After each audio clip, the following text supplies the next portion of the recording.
सिन्नर तालुक्यातील दापूर येथे भारतीय स्वातंत्र्याचा 78वा स्वातंत्र्य दिन मोठ्या उत्साहपूर्ण वातावरणात साजरा झालाय। सकाळी 7 वाजता विद्यार्थ्यांनी गावातून प्रभात फेरी काढली। यावेळी सोसायटीचे ध्वजारोहण chairman Shivaji Darade, vice chairman Sudhakar Avhad यांच्या हस्ते झालं।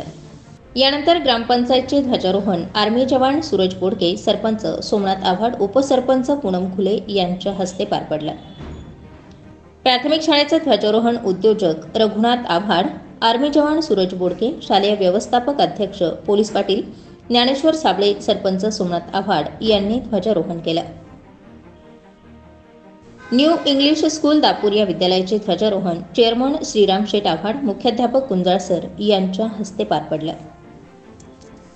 आदिती रघुनाथ आव्हाड महाविद्यालयाचे ध्वजारोहण चेअरमन मोहन शेठ काकड, आर्मी जवान सूरज बोडके, भाऊसाहेब आव्हाड, प्राचार्य पाटील सर यांच्या हस्ते झालं।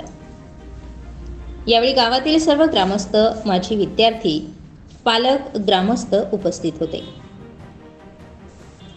स्टार 24 फास्ट न्यूजसाठी युनुस मणियार, दापूर।